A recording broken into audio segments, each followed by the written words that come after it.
race from over there.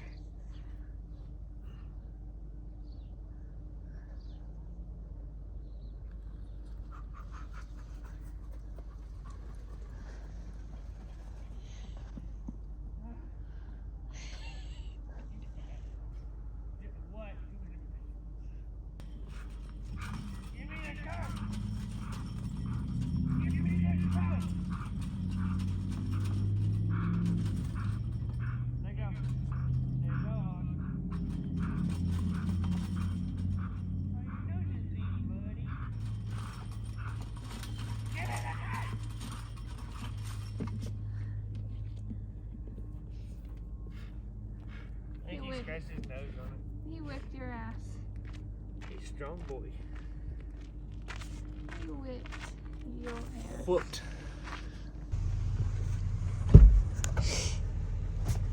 Ah!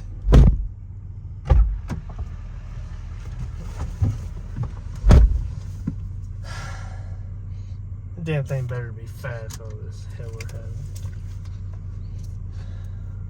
Apparently it blew out a tire either on our way to the track last race or on our way back, and just now noticed it. We were supposed to leave an hour ago to go test, and we still ain't left the house yet.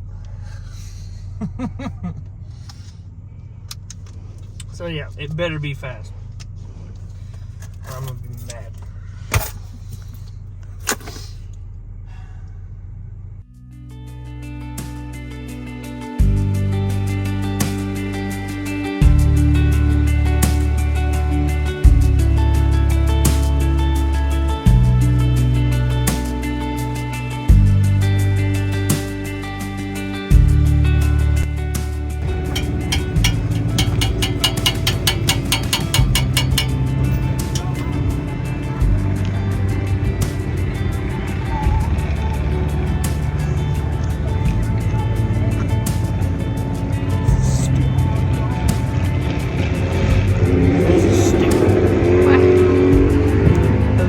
Don't feel, that's fine. Sit on That'll make it worse. Don't sit on it. I don't know. I showed this plug. This is the one that's screwed up.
hell was that?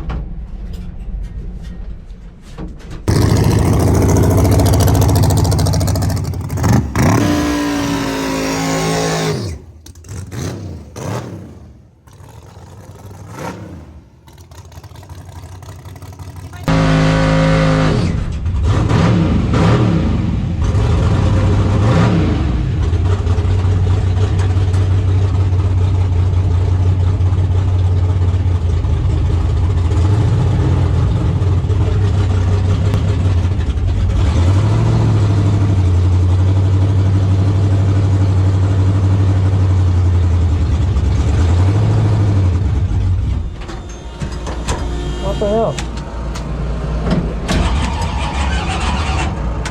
Hey, do you have oil pressure? Yeah. What the hell?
What the fuck are you doing?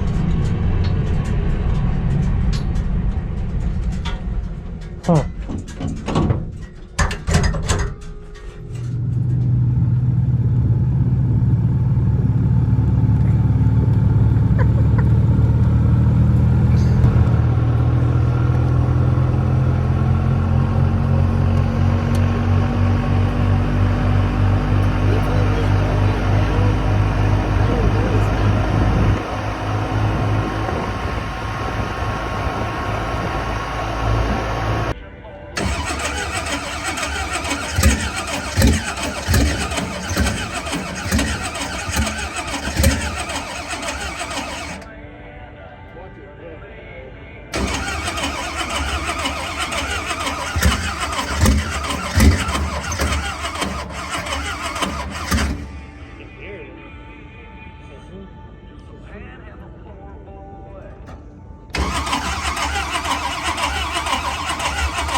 Hey everybody, welcome back to the channel.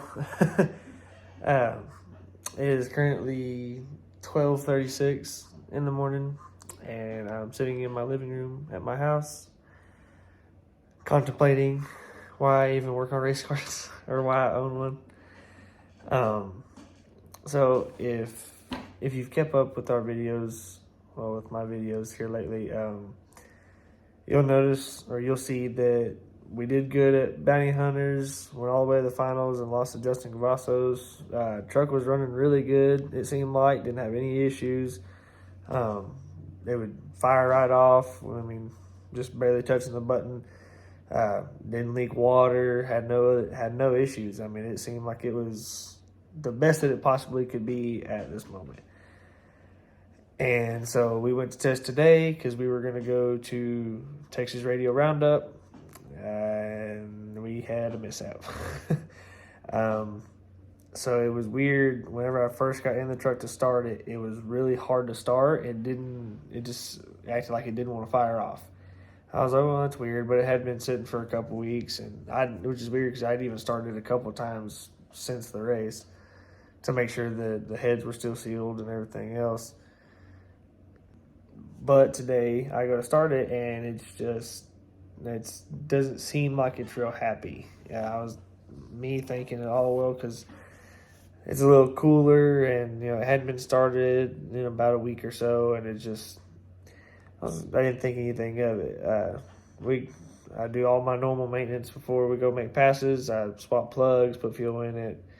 The only thing I did forget was a battery charger, which it has two 16-volt batteries, so it should be fine for a while. So it had enough voltage to start and everything else. So we go up, make our first pass, and as you can see, it leaves good. If you pay attention real close, though, you'll see that about 3:30, right after I shift into high gear, it puffs quite a bit of smoke out of the driver's side. I assume that that's when it did it. What we're thinking is it got the number 5 or number 7 piston. I don't remember which one it was, but one of them had already broken the ring gland on it, which you're not supposed to run them like that, but it's what we had. So really, ideally, what I think happened is it broke my very first pass. It just completely shanked it. That was what finished it off. And in the video you can see that it's not quite wrapping out high gear. It just seems like it's just, I call it shooting ducks, just da da da da da. And it's just not getting there. It's not pulling like it should and everything else. And I noticed that, and I was like, well, maybe your tune-up's a little off because the air is different or just something. It's the exact same tune-up as what it was when we ran the finals, and it didn't, as far as I went out with it, it never did that. I shifted into high gear, it was pulling, everything was good. Then as I'm coming back to the pits, the truck shuts itself off. It just dies, which I think is weird. I'm like, well, I didn't get to plug the batteries in. Maybe that was the issue. I just had low voltage. The batteries went dead while I was driving. It's not very likely. It's just what I assumed. So we get the battery charger on it. Sure enough, the batteries are fairly low. I checked the number 2, number 4 plug because it normally eats number 4 plug for whatever reason. And it ate the number 4 plug. Didn't hurt anything else. It just did that one. So I went ahead and swapped the plug, and I only swapped that one because it was the only one that was ate up. Get everything ready, get some fresh bottles, throw the hood back on it, and go up there to make a second pass, and it sounds funny. And by funny is it normally sounds funny because of how they came in. It usually sounds pretty much like a sewing machine, just it did not sound like that. It sounded like something grinding. Didn't think anything of it. It's like, well, the motor's a little iffy anyway, so let's go up here and see what it does. We did change the tune up a little bit. As you know, the foggers are set up on timers, and so we're going to bring it in a little sooner, try to leave on some more, and see what it goes in the 60-foot. Well, and hopefully makes a whole pass, and just hopefully everything was going to work out like we wanted to. Unfortunately, that was not the case. As you can see in the video, after I'm backing up from the burnout, it turned itself off again, which is weird. And so we don't think anything of it. Well, really, my dad and Leslie, they were thinking maybe, fuel pump, something was wrong with the fuel pump, something like that, but it fires back up. Now, it sounds god-awful, but it fires back up. We're already there. If the motor's hurt, finish it off. That's basically what was going through our mind. So I put in the beams. I got on the trans brake. I immediately noticed that it does not stall what it's supposed to on the trans brake. It only goes up to 2,900. I let go of it. It leaves about like it did the first pass, which is, it should have left harder. We were shooting for like a 118, 60 foot. It would have been nice. We were shooting to either go a very low 20 or a high 15 was our idea. And I do think that it would have done that had everything been right. But again, it shifts in a high gear and it's even worse. I think I only went through the finish line at like maybe $6,000. I don't even know if it made it to that. Last time when I looked down and looked back up, it was at 58. So I immediately know something is seriously wrong. My normal routine after I pass, put in neutral, turn everything off, and I coast to the big end.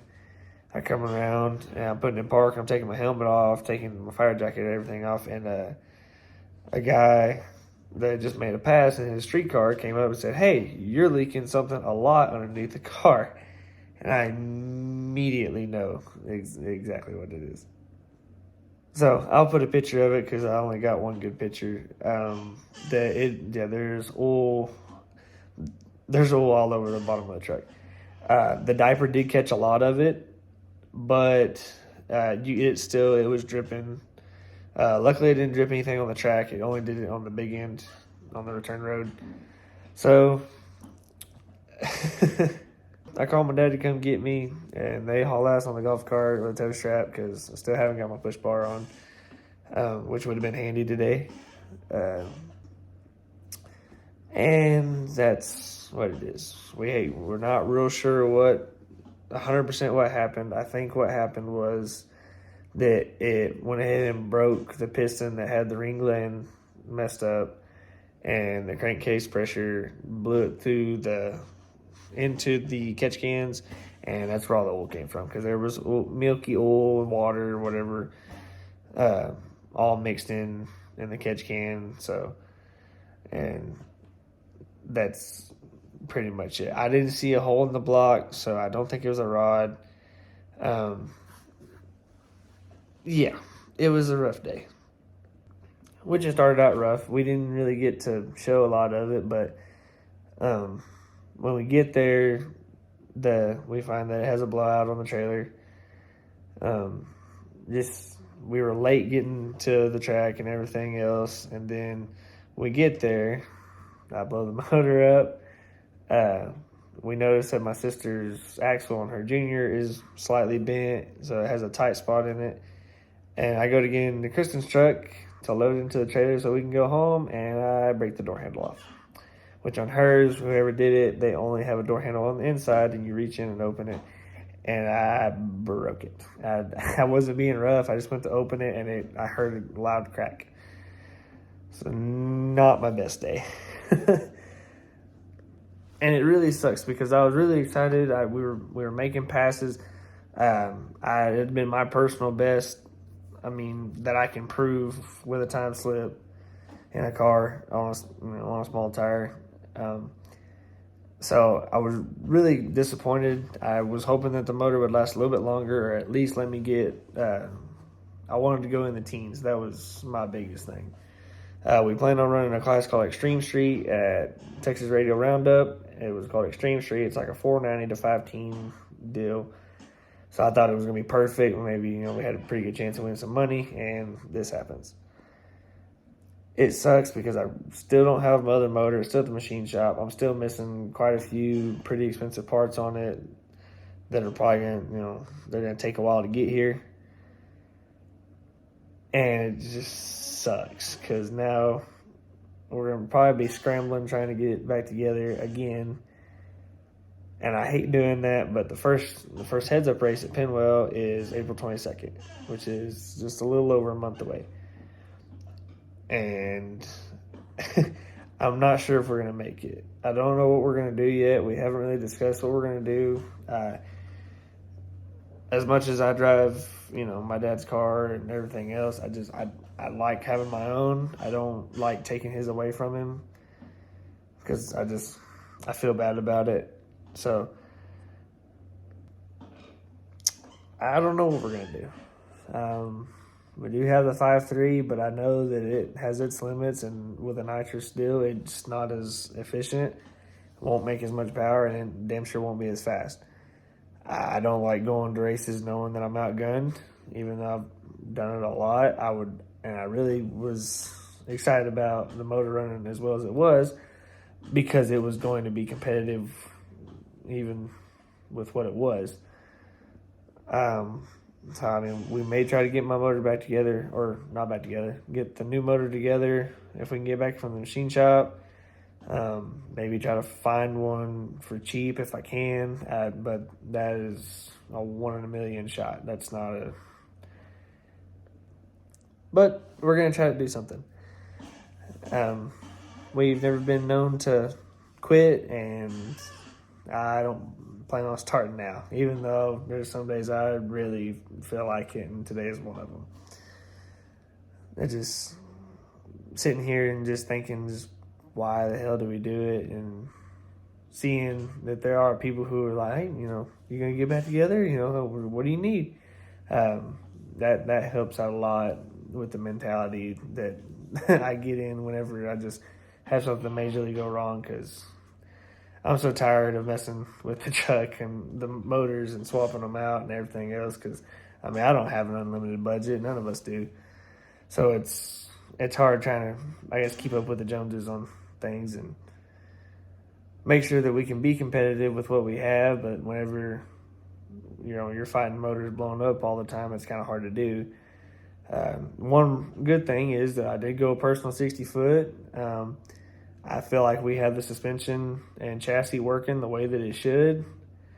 And if we could have a motor that would last longer than a few passes, I think that we could do some damage. But until we get that figured out, then, it is what it is. You can't win anything if you don't have a motor or a car there. But we're going to try to get something figured out. I hope y'all enjoy watching us make a couple passes and just kind of goofing off. This will be a shorter video other than me talking for, I guess, 10 minutes. But I hope y'all enjoyed watching the racing, and we'll be back soon, and I'll keep y'all updated. So thank y'all for supporting us and everything that we do and what we love to do, and I'll see y'all next time.